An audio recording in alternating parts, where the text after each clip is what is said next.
téléspectateur seen kàddu nuyuwaat nañ leen am mbégte bu baax a baax dalalaat leen fii tey ci seen émission bi nga xamante ni chaque semaine lañ koy dawal rek mu nekk kàddu ndaw ñi rek donc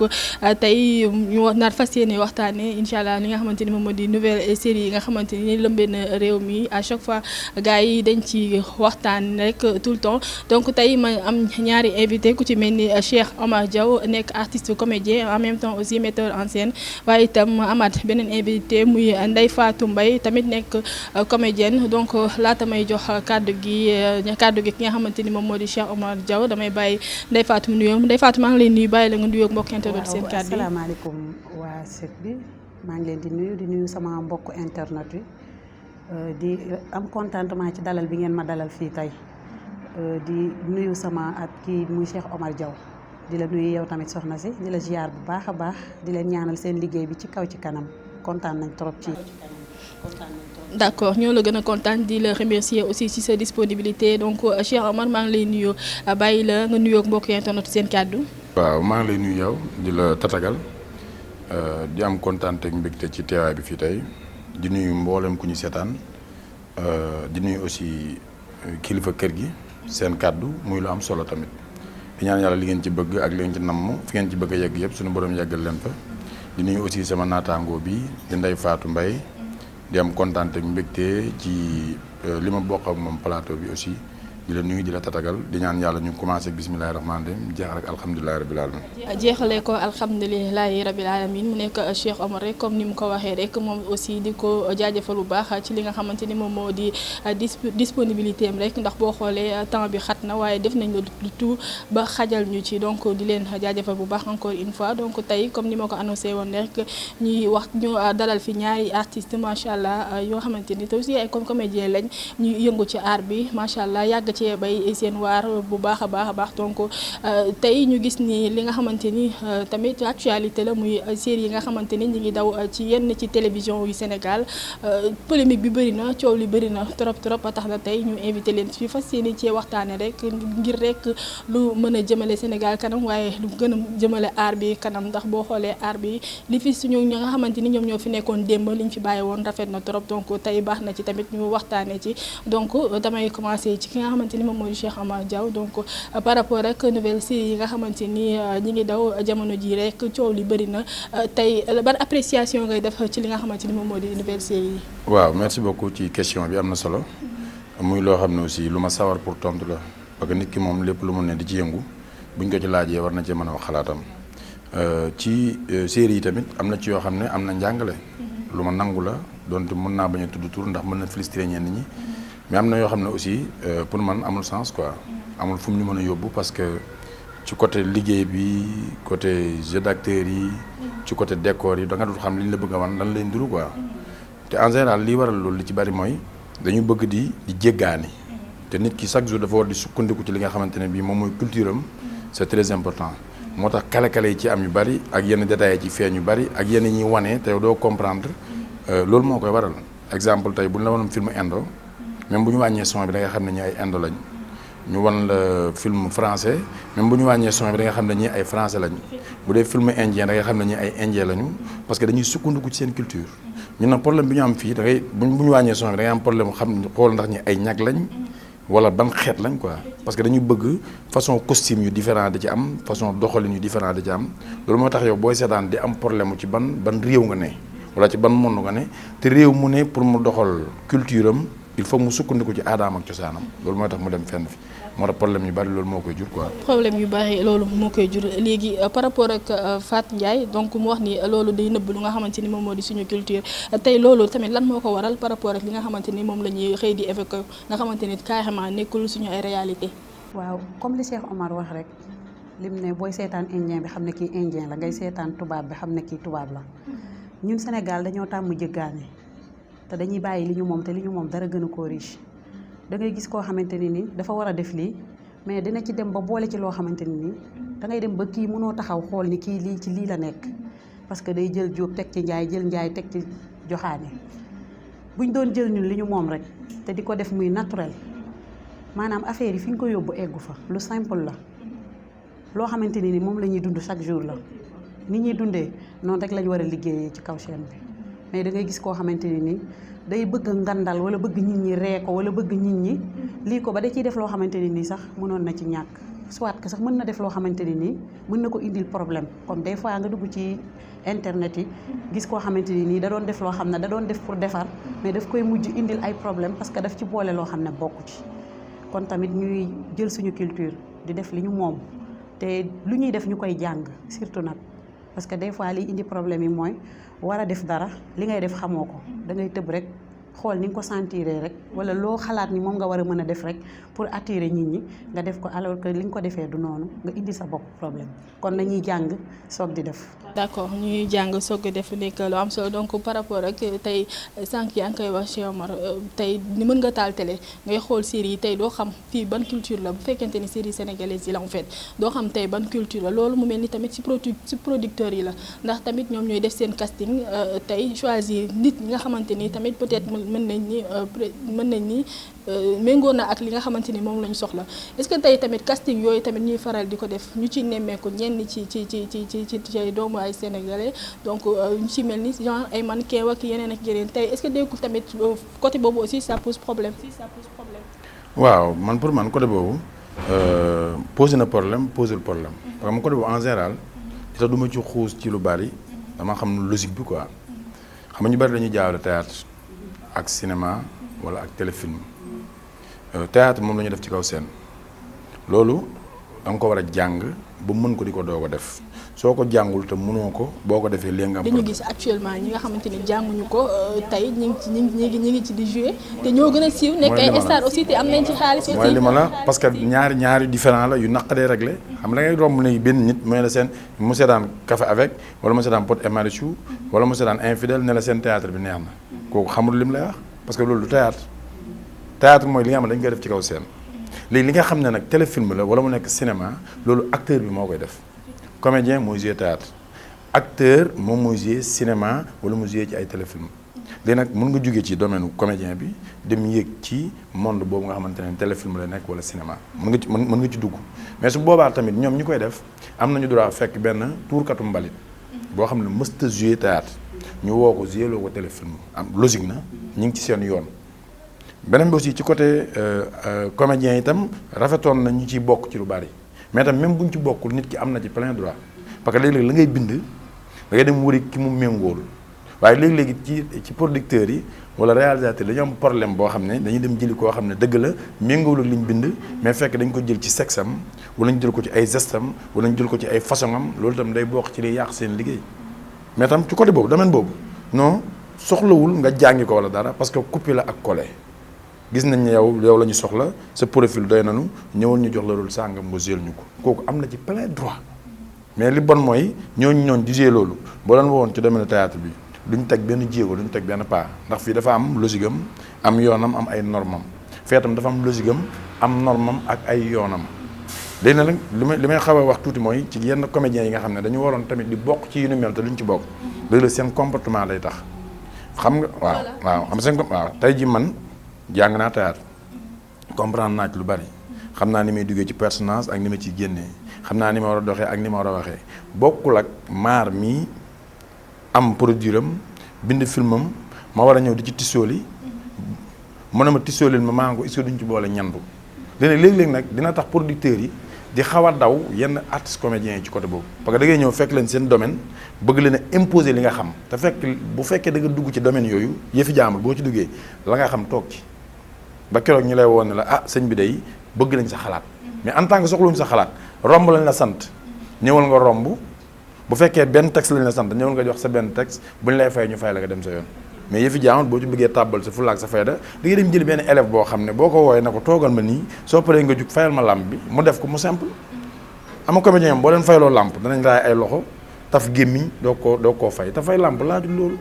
du dëgg léegi nag loolu nag ki ko mënul ki nga xamante ne jàngu du comédien nekkul ci métier moom soo ko woowee foofu da lay gën a yombalal sa liggéey parce que defal mu def bàyyil mu bàyyi ka ca des nag boo ko woowee da ciy tàbbal fu lay boppam moo tax problème dafa posé ci diggante yooyu il faut que ñuy mën a ràññee théâtre kat bi ak ki nga xam ne cinéma lay def muy acteur bi ak comédien bi donc léeg-léeg nag domaine acteur la ku ne mën na koo def yow mi mën na laa jële fii teg loolu sa micro dem jouer la boobaa nga nekk acteur parce que lu ñu bind ci kayit la wan la ko pour nga def ko mais théâtre nag en live la ci kaw scène nga koy def li mu laaj boo ko jàngul doo ko def mais léegi mën nga koo bañ a jàng di def loolu ko nga def mais nag fekk ko nga mu méngoog sa profil ko. donc léegi Ndeye Fatou c'est rare tamit léegi la ñuy gis ñi nga xamante ni moom moo di ñi nga xamante ni jàng nañ métier bi mën ko di ci yëngu carrément rare lañ leen di gis ci li nga xamante ni moom moo di série yi ma doon évoqué sànq rek ak Cheikh Omar donc mu mel ni ñoom ñi ko jàng mën ko carrément bénéficier wu ci loolu lan moo ko waxal tamit. waaw loolu li ko waral mooy man li ma ci gis mooy ci réalisateur yi la waaw parce que comme ñoom ñoo yore seeni scénario yore seen liggéey teg seen ay projet xool liñ ci bëgg ñun loolu mënuñu cee wax lu sori te mënuñu cee am dara lu ñuy kaas parce que ki indi scénario teg projet am. loolu aussi yéen tamit di ngeen ko war tamit parfois tamit ngeen xeex ko wala dara tamit. parce que booy xool temps yee ne maa ngi ciy dégg coow loo xamante ni dikkoon toog na wax ci te pourtant li mu ci wax garaawul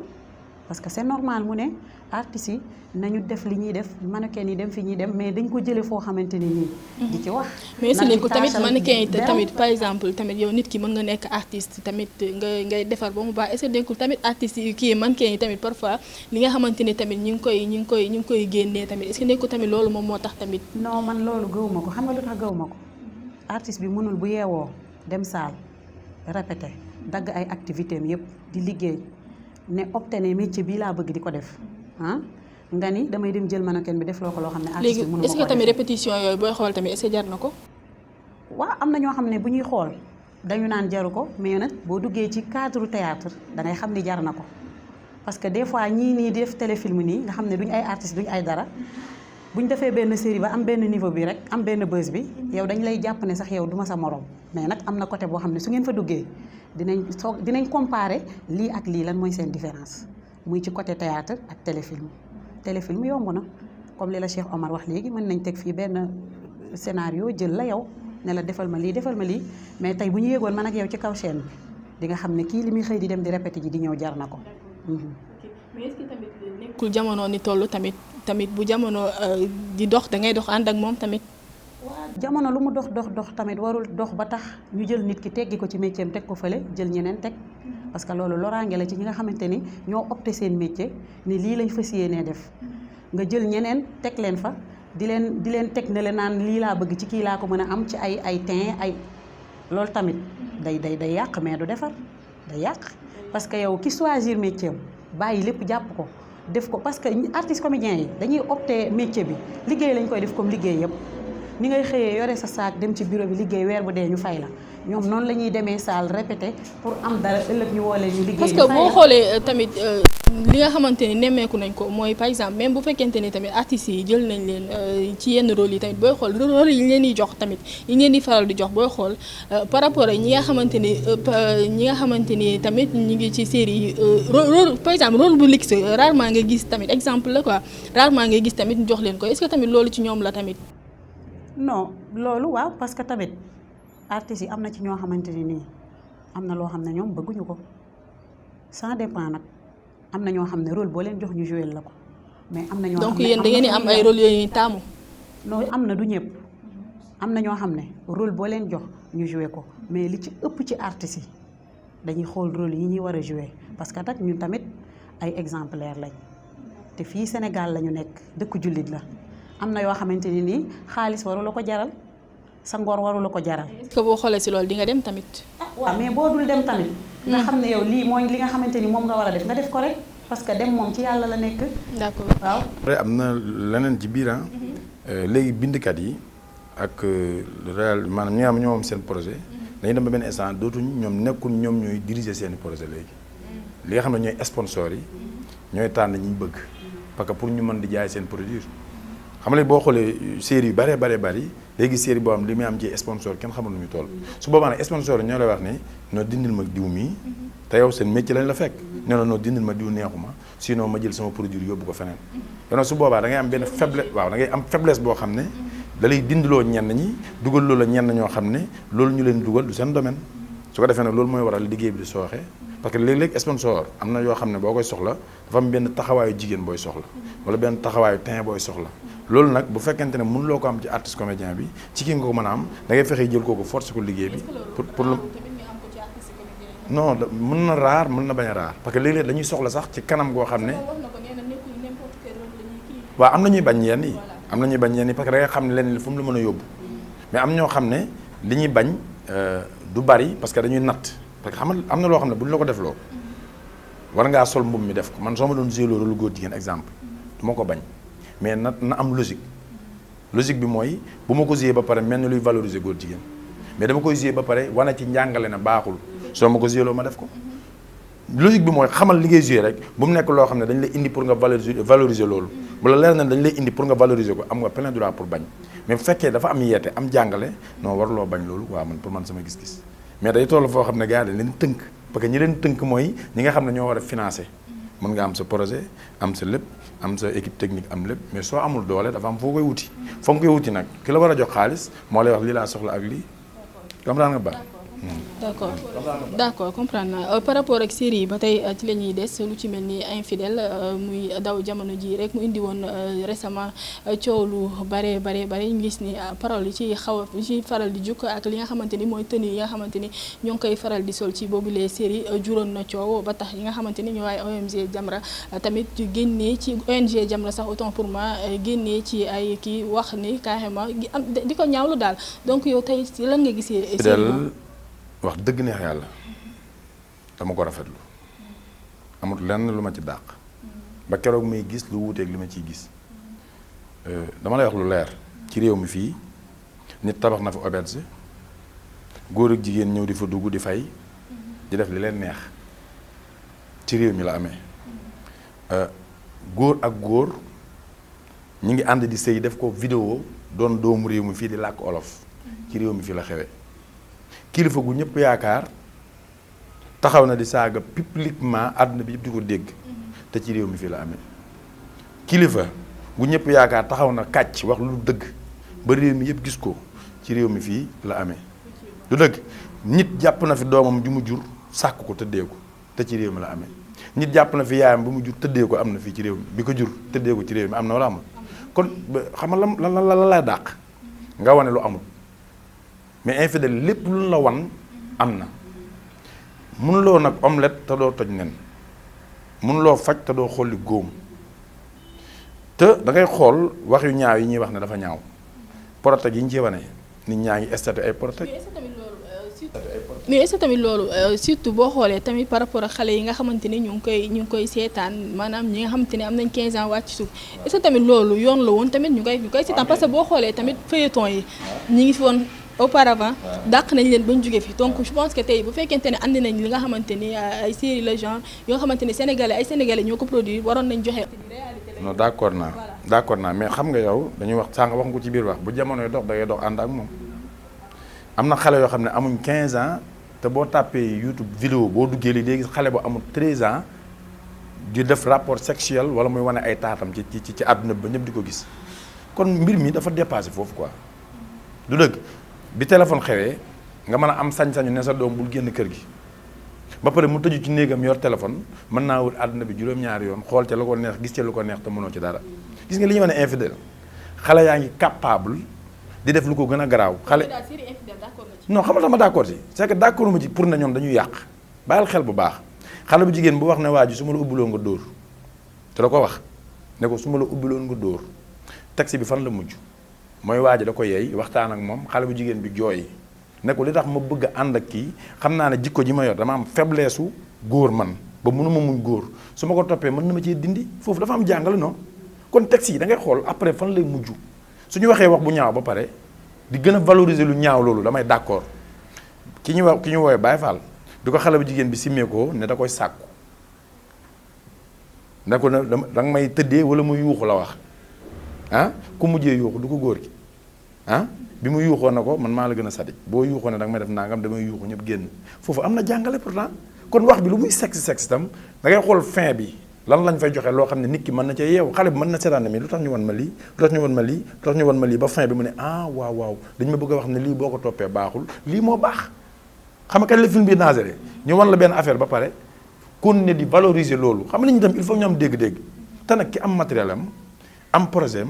am ay sponsor am ne ci réew mi fii am na plein droit nag génn loo xamante ne nii ñàkku ci réew mi bis bu ñu fi wanee loo xam ne amu fi may leen carrément lii ngeen ñu yëpp. Sénégal dañu am ay réalité quand même. mais réalité yi jóge lépp fi jóge. mais est-ce que tamit waruñu woon tamit defaat le tout bu nga xamante ne day ñëwaat suñu ay valeurs yu démb yi nga xamante ne. mais valeurs yi mënta weesu déglu ma rek mënta weesu ñu décortiquer la ay mbir xam nga yow da ngay gis borom kër gu fi bàyyi lu leer bàyyi fi sa jabar bàyyi fi sa jëkkër dem tukki sa rakk bi nga bokkal ndey ak bàyyi di jëfandikoo ak sa jëkkër am na fii ci réew mi xam nga léegi nag bu ñu la wanee technique yi tax muy am bu subaa booy tukki war nga koo moytu am na wala amul lu affaire bi danger wanaguñ la fi sexe direct te boo duggee léegi ci internet bi léegi fekk fi ay doomu réew mi yi wane sexe xale yi ñëw fii barki démb fii loué appartement di jouer ay porno nag duñ ci wax te loolu ñëpp a ko seetaan internet bi lépp a yomb a jàllale ñi dañu ñëw di dénoncer ay affaires yoo xam ne nit ñi foogul woon ne mën naa am ñu wan ne la mën naa am ci domaine bii kon man awma lu ma ci dàq ba keroog may gis lu safaanoog li ñu ma man boobu damaa paar du dëgg te du fii laa mujjee toog wax ko parce que dañoo jàngale nit ñi ñoo war a xool bu positif ak négatif bu amee da ngay xool la moo tax ñaareel ñu génn ko mun loo wane lu baax te fekk wane loolu bon pour nga wax dëgg il faut que fen teew dëgg doo ko feeñ n'est-ce pas. d'accord n'est-ce pas. d'accord donc Ndeye Fatou yow par exemple yow en tant que jigéen li nga xamante ni ba tey ci série boobu laay des li nga xamante ni moom moo di tenue yi nga xamante ni faral lañ di ko sol wala itam yenn paroles yi nga xamante ni ñu ngi koy faral di génne ak comportement yi yow en tant que jigéen nekk artiste comédienne tey yow loolu lan la lay def yow boo koy seetaan et tout. waaw man loolu moom li ma ciy wax mooy am na yenn tenue yoo xam ne bu nekkee ne nekkul suñu culture te rafet loolu ñu sol ko génn. waruñu ko war di mën a sol ci série yi parce que tamit ay xale dañuy seetaan te xale yi idole ñoom ni ñu koy jëlee mooy lu mu sol da nga koo war a sol waaw nu muy doxee da nga ko war a doxee nu muy waxee da nga ko war a waxee par exemple boo génnee tey dagg saaga déjà xool ko ci lenn rek moo bu génn moo boobu ñun ñëpp dañ koy jël di ko utiliser kon bu dee xale bi daf lay suivre te nga nekk idolam booy faral di wax di saaga moom day foog ne heure bu waxee dafa war a saaga parce que yow lay toppandoo kon war nañ mën a def li ñuy def man pour man war nañ mën a jouer wax li ñu war bëgg a wax te nekkul ni ci tenue yi parce que nekkul ni tenue yi ñoo lay wax li ñu war a wax affaire yi wax bi jeu bi la ak wane lii lañ bëgg lii lañ war a def mais pas ci yére bi solo bi moom problème de choix la yow yaay xool li nga bëgg a sol nga sol ko mais nag côté solo bi moom war nañ ci bàyyi xel parce que série yi booy xool xale yi sax ñoo koy gën a suivre mag ñi te xale moom royukaay la lu mu gis rek yaakaar na ni lii da koo war a def kon côté boobu moom li ma ciy wax mooy bu ñuy sol lu yiw ndax loolu am na ci solo wax yi tamit ñuy wax yu rafet ndax ñun ay doomu jullit lañ. ñun ay doomu jullit lañu comme ni ko Ndeye Fatou Mbaye waxee rek donc di leen fàttali nekk yéen ngi seen émission kaddu ndaw ñi rek donc tey ma am fi ñaari invité Cheikh Omar Diaw ak ki nga xamante ni moom moo di Ndeye Fatou Mbaye tey ñu fas yéene waxtaane li nga xamante ni moom moo di nouvelle série yi nga xamante ni actuellement lëmbe na réew mi rek ku ci nekk yaa ngi ciy wax li nga xam ak yooyu yëpp donc tey ñu toogoon fi juste rek pour ni ma ko waxee woon sànq rek ngir mën a jëmale Sénégal kanam rek ba ku nekk rek mën ci amee leçon donc Cheikh Omar donc par rapport ak tey li nga tey damay wax rek ni tey est-ce que tey boo xoolee tey li nga xamante ni moom moo di théâtre traditionnel est-ce que tey commencé wul di suux. waaw c'est que dama la bëgg a jox benn affaire théâtre ñu ci doon tedd démb ak bàkki démb ñu ngi ciy tedd ba tey c'est que riir bi moo xaw a bari bu fekkee ñi def théâtre téeméer lañ bu fukki junni maanaam bu junni nit ñëwee di def leneen lu bokkut ak théâtre ñooñu la ñuy gën a déglu ñooñu la ñuy gën a gis mais am ñoo xam ne théâtre rek la ñuy yëngu ñii ñi ngi Sénégal ñii ngi bitim réew ay millionnaire lañu lu ñu bëgg a jënd dañ koy jënd te feeñ télé site invité leen sax soxlawuñ ko te li ma lay wax xam nga ci dara te ñoom ci théâtre la ñuy yëngu c'est que théâtre bi leneen la beneen dimension la boo xam ne nit ñaa ngi ci nekk di tedd di ci am liñ ciy am c'est que nag jamono bi ñu toll nit ñi ñoo bëgg buzz ba ku ci jug rek yow siiw ngay gën a valoriser. dafa am benn grand boo xam ne bokk na ci comédiens yi gën a seer ci Afrique dañu mas a ànd benn maire dajeek ñun man kooku sama idole la man sama lépp dama ko wéer ci moom ci côté métier bi maire bi li mu wax mooy daf ne ma Cheikh Omar jàppale leen kii ndax bëgg na affaire bi te kooku fu ne dem na fa ci àdduna ci wàllu théâtre mais maire bi xamu ko ci wàllu visibilité nii moo tax ma ne la sànq ci biir wax mbir la moo xam ne lu naqalee rek la ndax nit ñi dañu jàpp ne lii feeñ nii télé bi loolu mooy théâtre te loolu du théâtre mooy ñu def ci kaw scène deewul nag beewul parce que ñi koy def ñu ngi koy def école des arts dëgg la amoon na mais actuellement amul woon tëjoon na mais actuellement am na ay cours yu ñu fay def yoo xam ne am na ay élèves yu jàng am na ay xeetu académie théâtre yoo xam ne ñu ngi koy def am na ay xeetu formation yoo xam ne ku ci bëgg dugg non mi ngi am de mais problème bi dama ne la maanaam ci série yi dafa dem ba dafa muur loolu mais ñi ci nekkoon ñi ngi ci ba tey mais ñi ci nekkoon ñi ngi ci ba tey mais yéen est-ce que tamit amoo leen yenn taxawaay yi nga xamante ne war ngeen koo def ba tamit yi nga xamante ne muur na ko tey lam amoon kii ba mu amoon li tax man mënu ma cee xas sama mën a continuer wax naa la ko sànq ci biir wax domaine yi ñoo bokkul maanaam man damay def li may def rek kële di def li muy def comme sama théâtre man bi ma nekk maa ngi ciy sant yàlla quoi parce que bu fekkee xam-xam bi maa ngi ko ci am bu dee ay spectacle maa ngi koy produire boo xam ne ñi ngi sant yàlla tey da ngay gis ku siiw torop ci série mais boo gisee mën nga koo yërëm non xam nga lu tax wax naa la ko sànq ci biir wax problème de tey bu fekkee da nga def théâtre nga bëgg a woo benn sponsor pour mu fekk la ci kaw scène bi da koy tayal parce que moom mu def xaalisam ci li nga xam ne télé bi lay feeñ loolu moo ko gënal kon côté boobu rek la suuxee côté boobu kese la suuxee dëgg la nag côté boobu la nit ñi gën a jàpp ne moom moo ëpp xaalis mais nag ci ñenn ñi am na ñoo xamante ne yàlla seere na ne mën nañoo jënd ñooñu te théâtre kese la ñuy def mën naa citer ay tur mais du ma citer ñii ñi ngi bitim réew ci loolu la ñuy yëngu am nañ ci xaalis bi dul jeex te bis bu yàlla sàkk ñi ci kaw seen at bi dañuy jouer ay 200 et quelques spectacles yoo xam ne yëpp ci kaw scène bi lay nekk te ñu ngi fii ci Sénégal gi lañ dëkk duñ toog Sénégal lu yàgg léegi nag lii dafa gën a bëri loolu gën ko sakkan ba yow doo mën a gis lële mais ñi ci war a tekk ñi ngi ciy teg comme daan nga baax ñi ci ne nag di wax ak yooyu dañoo topp lii toppuñ lële bu ñu bëggee ngarale dañuy xar comme daan nga baax mais ñi ciy tekk ñi ngi ciy tekk ñi siy tekki ñu ngi siy def comme ni mu ko waxee rek mais tamit gis nañ ni peut-être aussi comme Sénégal tamit buzz lañ bëgg xala léegi tamit ku tëb tamit boo xoolee artistes yeeg ñëpp ñi nga xamante ne sax ñu ngi ci télé bi léegi journalistes yeeg animatrices yeeg ñëpp ñu ngi voilà donc milieu bi dafa kii boo xool ñëpp ngi ci voilà donc tey boo xoolee tamit li nga xamante ni moom moo di kii bi est-ce que tamit tey yéen a ngi def ay tànki jéego yu nga xamante ni tey ki nga xamante ni moom moo di ministre de la culture tamit fas yéene leen jàppale ci li nga xamante gars yi moom ñu ngi ci jéem daal lu ñu mën ministre de la culture dëgg la donte des na mais xëj na mi ngi def effort quoi ci yenn détails mais ñun li ñu soxla dëgg mooy ñu gën a suqali métier mi suqali bi mooy même ñi nga xam ne dañuy def téléfilm yi sax te ñu bëgg ko war nañoo ñëw ñu jàngal leen technique théâtre yi ba bu ñu demee si téléfilm bi dinañ mën a def li ñu soxla technique yi mi ngi fi te kon il faut ñu ubbi école yi te théâtre billaay wallaay bu ñu ci sukkandikoo mën naa suqali Sénégal ki li fi manqué parce que mën na ko yóbbu foofu léegi nag ministre bi yeneen affaire yi muy jàpp loxoom ba muy feeñ war naa gën a xar tànk tubéyam ci wala théâtre bi du ay may nit ñi xaalis quoi parce que xaalis bi ñu la ko mayee da nga koy lekk suba mu jeex. d'accord loolu dinaa si ñëwaat ak yow sax si kanam léegi Ndeye Fatou yow par rapport ak li nga xamante ni moom moo di série yi tey ñu faral tamit luxe rek lañ ci faral di gis lu nga xamante ni tey boo xoolee boo seetaan sax da nga naan boo dëkkul Sénégal da nga naan sénégalais dañoo am xaalis parce que d'habitude li ñuy faral di kii luxe kese liñ fay gis tey nan nga gisee loolu alors que loolu nekkul suñu réalité boo gisee boo duggee Sénégal ñu sonn kese fi nekk lan moo tax duñu dem fële nga xamante ni fond voilà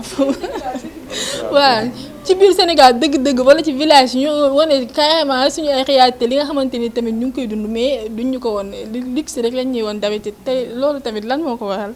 waaw laaj nga ma question bu ma neex ndax man damaa nekk nit boo xamante ni damaa bëgg culture Sénégal man bañ naa ko ba ay cosaani tukulóor ak ay joolaat man damaa bëgg yooyu ba xam naa ni man moom su ma nekkoon nit boo xam ne am naa doole man kuy valoriser suñu cosaan laay doon parce que dama koo bëgg nag man série yi booy xool série luxe yooyu nga wax nga xam ne dañuy jël ay appartement yu luxe ay kër yoo xamante ni danga naan ñii comme ay këru tubaab nga gis ci sama genre gi ñoo xamante ni nii mooy loolu te buñ nekkee ci série yi boo leen gisee defe ne jeexaluñ dara man série yi may gën a faral di seetaan di ko bëgg man mooy série yi nga xam ne day naturel dañuy jouer suñu culture ñun man yooyu laay gën a faral di suivre parce que man suñu culture moo ma neex parce que dañ ne olof yi dañ ne boo wàccee sa ànd dem ci beneen ànd fekk fa borom mu toog kon ñun tey ñoo jël li ñu moom te ñun li ñu moom nii di ko xeeb di ko fi bàyyi di xëcc ci yëfi jàmbur pourtant ñeneen ñi ñu ngi bàyyi ñoom li ñu moom di xëcc si suñu bos. tubaab bi culture yi sénégalais dañ ko bëgg ay affaire kii ñoom dañoo bëgg affaire Afrique tubaab bi ñu ngi daw di ñëw Afrique di wër fépp nag di jël suñuy culture di ko valoriser ñoom tubaab bi kon ñun pourquoi ñun mënuñu téye suñu yëf ba ñu ñëw fekk ñu ci ñu ànd ak ñoom valoriser suñu yëf mais tamit Sénégal moom jëggaani moo ko neex mais nag nañ jàpp li ñu moom dara gënu koo riche. effectivement léegi Cheikh Omar lan ngay wax ci loolu par rapport ak question bi yéen ñaar laa ko séddale. waaw li mu wax parce que li mu wax la mooy ku wàcc sa ànd xam ne ànd la ñu wax mais ànd la quoi moom ku wàcc sa ànd boo dem fekk fa borom mu toog nit ki olof daf ne rafetul doomu gaynde njaay wàcc waasoom jaxasoo xar yaak bëy day indi yabel waaso mooy xeet wi nga bokk ne na rafetul nga bàyyi ko dem di jéggaani yeneen xeet quoi gis nga ñu jékki-jékki wan la ay mbuuka wala ñu jékki-jékki wan la ay rend seega jékki-jékki wan la ay jamu yu raar extraordinaire loolu dafa am gis nga boobu mënoo dem ci réew jaamur bëgg fa sol costume nga dem France ne da ngay sol costume non da ngay xas sa bopp rek moo tax boo fa duggee sol caaya tubaab yëpp lay gersu di la toog parce que dañu xam ne carrément kii li mu ñu nit c'est extraordinaire waaw te nit ki pour nga yeew ko il faut nga won ko sa yëf wax naa la ko sànq ci début bi indo yi amul lu ñuy joué ci film te du code nga seen xeeti fecc yooyu ñuy fecc seen caq yooyu ñuy takk seen tànk yi lépp ay wax la parole même bu fekkee waxuñ caq yooyu di kesen-kesen yi day kàddu la yu ñuy wax yu nit ki mën a dégg seen film bi dañuy valoriser seen yëf ñun nag problème boobu rek la ñu am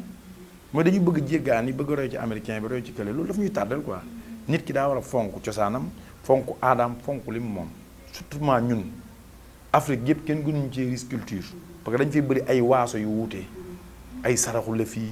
séeréer fii mandeng maa njaago joolaa soose karab daf fi bari ñun li ñu laal dafa bari te kenn ku si nekk culture am boo fa demoon ba mu wan la ko da ngay gis lu extraordinaire dafay riis ñun nag loolu la ñu xeeb dem teg ko fële moo tax ma wax la sànq ne la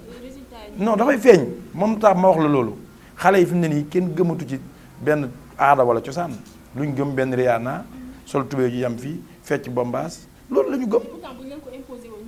mën nga leen ko imposer ñu jël ko mais télé bi am na lu œuvre yooyu liggéey yóbbu ko télé dañ naan ci def mayam te télé yi. ñooy lépp ñooy bopp yi parce que da ngay liggéey sa œuvre léegi ñun am nañ benn œuvre boo xam ne mi ngi tudd Ousseynou ak Assane ay seex lañu mbirum ndono la affaire donn maanaam film bi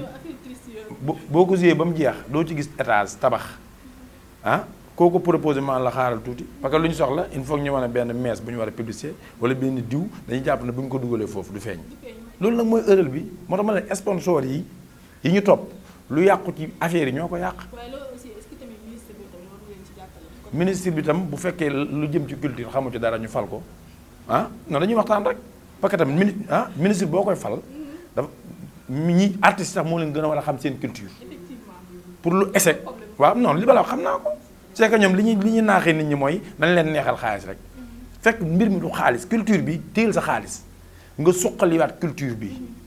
tur bi nga di leen topp compagnie yi kenn ku ci nekk nga di ko jox ay thèmes yoo xam ne day wax ci démb Lat Joor histoire am dara gënu koo riis Samba Laobé Fall ay histoire am kenn gënu koo riis sunu maam yi maam El Hadj Malick sunu maam Sëriñ Tuubaa bu Kunta bu Njaasaan maam Limaamu Laay bàyyi nañ fay affaire yoo xam ne lu extraordinaire Aline Sitoé Diatta Yacine Boubou Talaatay Ndeer lépp bëgg a suux yu ñuy forcer ay affaire yoo xam kenn mënu ko comme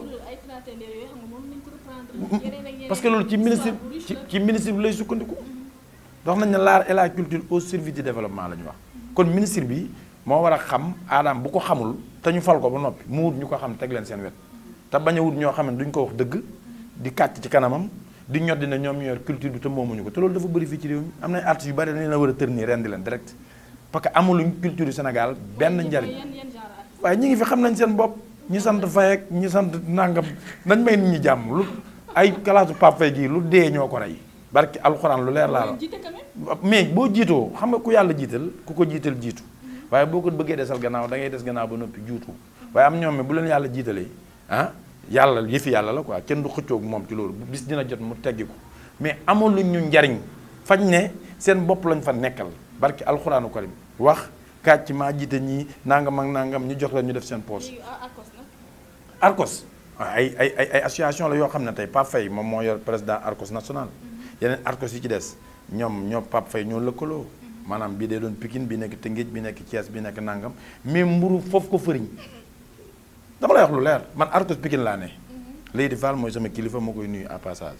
tey boo xoolee Arcos yi ne ci Sénégal yëpp Arcos Pikine ñoo ci ëpp doole actuellement ñoo ci gën a nduru luy liggéey waaye sax seen liggéey des na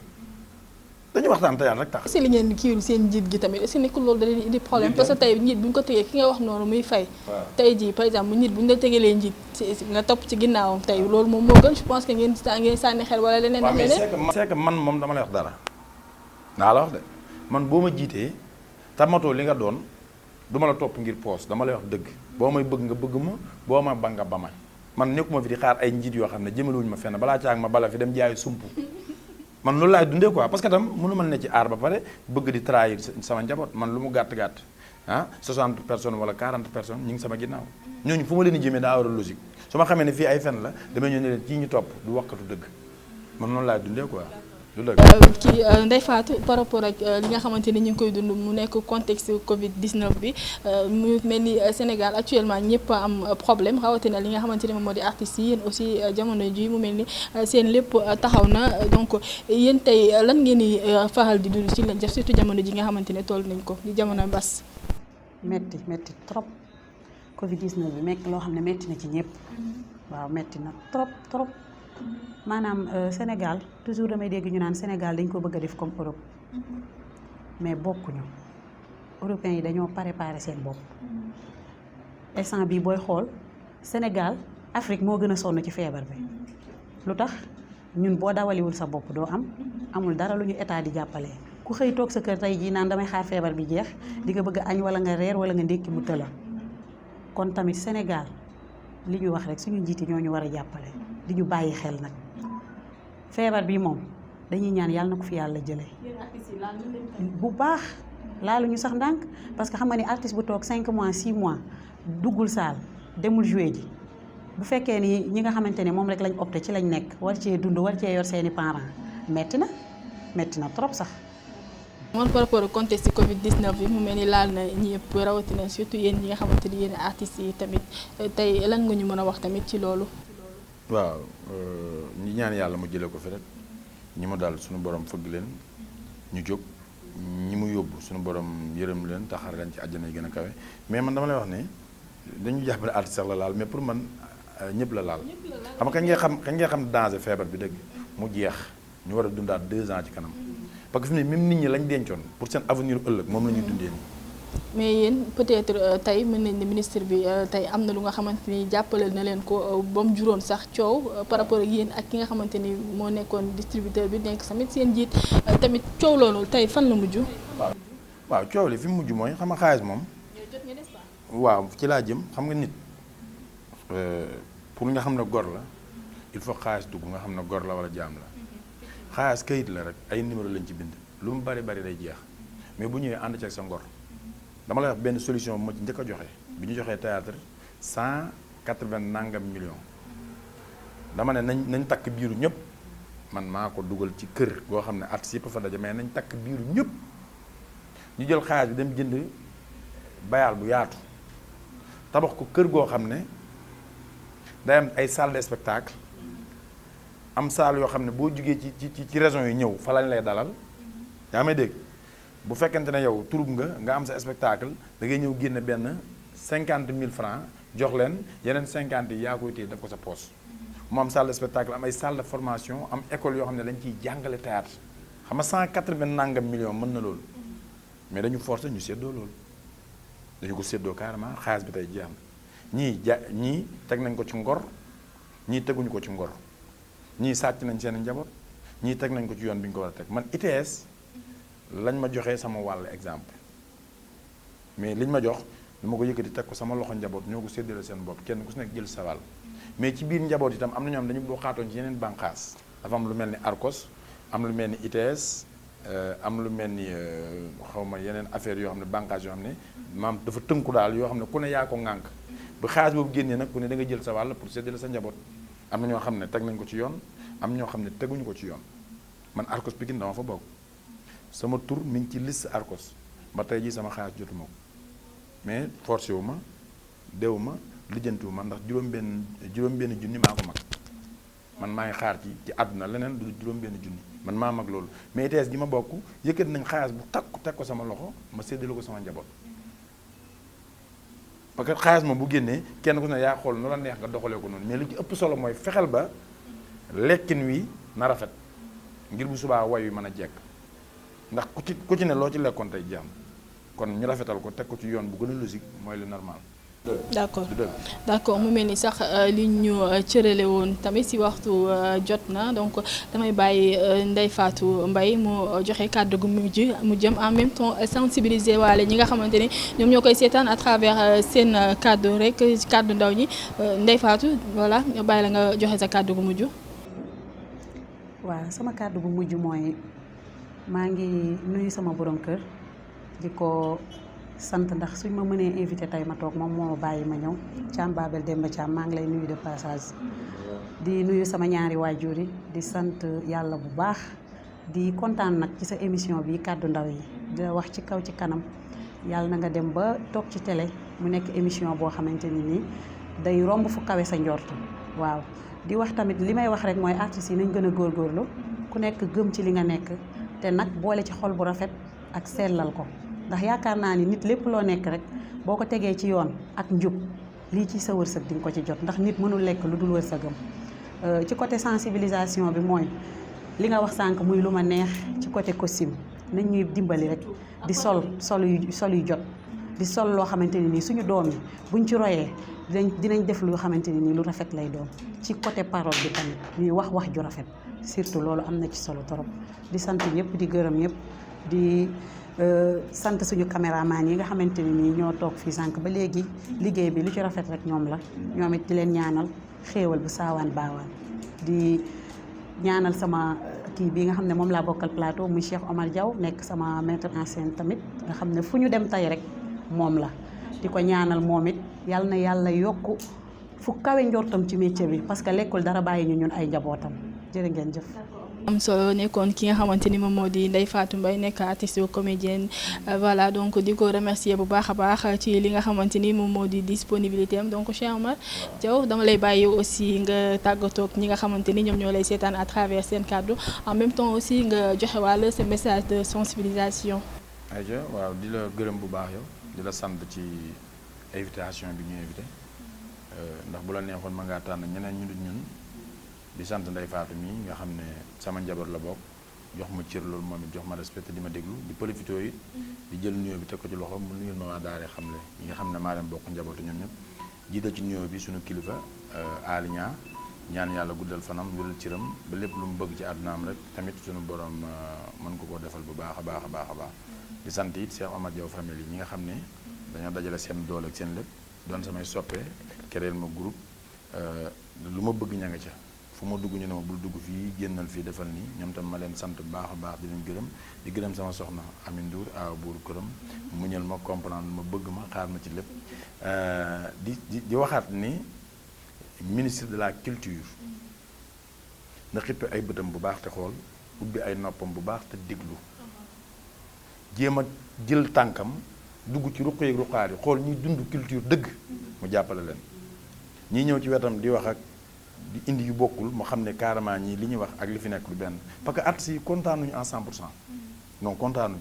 ñàkk kontaan bi mooy nañu fexe ba suñu culture bi ministre de la culture la ñu wax moom culture bu essayé ak ci fu mu mënta essayé rek ci loxoom la parce que ku am sañ-sañu génne loo war a génne mbaa nga def loo war a def mbaa nga wane loo war a wane moom liggéeyam moo des bu jaaree fi mu war a jaar def li mu war a def tegu fi mu war a tegu kenn du am sañ-sañu génne lu nit di daree gémmiñ mbaa nangam wala nangam école yi nañu fexe di fa jàngale it li nga xam ne mooy culture réew mi surtout élèves yi ñooy màgg doon mag élèves yi ñooy màgg di jouer ci théâtre élèves yi ñooy màgg di jouer ci ay téléfilm élèves yi ñooy màgg doon ay nitu cinéma élèves yi ñooy màgg doon ay médecin élèves yi ñooy màgg doon ministre wala député kon ñooñu yar wi ci ñoom la war a njëkkee du dëgg ministre bi na jaar li muy liggéey foofu mu jaar ci yoon xale yi màggaale loolu su boobaa éducation bi dina mën a normal ndax nit boo tàmmee yar bu normal kenn mënu laa dévier yóbbu la ci beneen domaine boo xam ne ni du ko jaar ñi nga xam ne ay artistes lañ man di leen encouragé di leen wax ni li ci des ci mbas mi bareetul yàlla na ko yàlla teggi ñu muñ rek te xaar te kenn ku si nekk bañ a jaay ngoram leçon bu may joxe nag fu ma dem dama koy joxe mooy bu kenn yàkkamti mandargay yàkkamti fii laa ko tënk dafa am ñeenti façon mango baxal mango vert ak mango bi ñu gazé ak mango bi nga xam ne dafa ñor comme tab bi nga mën koo jëfandikoo soo yàkkamtee mango vert ngay doon xorom lañ lay boole wala ñu baxal la boole laa xorom wala ñu dugal la ci saako gazé la mais boo ñoree tab bi dañ la dagg ci daggin bu rafet lekk la ci lekkin bu rafet àddunaa ngi noonu nañ bàyyi ba ñor doo ko tab bi ak ci loo mën a ne looy mën a liggéey nag xaaral ba ñor doo ko tab bi c'est très important di gërëm caméraman yi bu baax a baax di am kontaan ak mbégte ci cadre yi macha allah bu ñu ko jëlee teg ko ci loxo maar rek mu yóbbaale ñëpp géew di nuyu tamit borom kër gi di nuyu suñu fans yëpp foo mën nañ ci àdduna la ñu ngi leen di bégee peace and love. di la bégee bu baax a baax mu nekkoon ki nga xamante ni moom moo di Cheikh Omar Diaw nekk metteur en scène waaye itam nekk artiste comédien rek voilà di ko jaajëfal ci li nga xamante ni moom moo di disponibilité ànd ak ceeg ki nga xamante ni moom moo di Ndeye Fatou Mbaye donc di kontaan bu baax a baax ci li nga xamante ni moom moo di kàddu ndaw ñi tey ñu doon waxtaanee rek série yi nga xamante ni actuellement moom la ñuy diffuser ci yenn ci télé yi rek donc ñenn ñi ne rek mën na yàq suñu ay valeur waaye ñenn ñi ne rek loolu tamit réalité la dañ koy dund fii ci Sénégal donc je pense que lépp luñ ci wax rek c'est nekkul pour dañuy yàq wala lu kii c'est juste que rek pour defar moo ñu tax a jóg donc lu fi kàddu gi fi wàcc rek bu fekkente ni rek ñaaw na rek nekkul suñu coobare donc c'est juste que rek waxtaan la woon ñu mën ci jëlee juste ay leçons di jaajëfal bu baax a baax suñu caméraman di Bokar Dieye waaye itam maax ñu ngi koy jaajëfal bu baax a baax di leen jaajëfal aussi yéen mbokku téléspectateurs seen kàddu di leen jox dig daje semaine prochaine incha allah ci beneen thème ak yeneen invité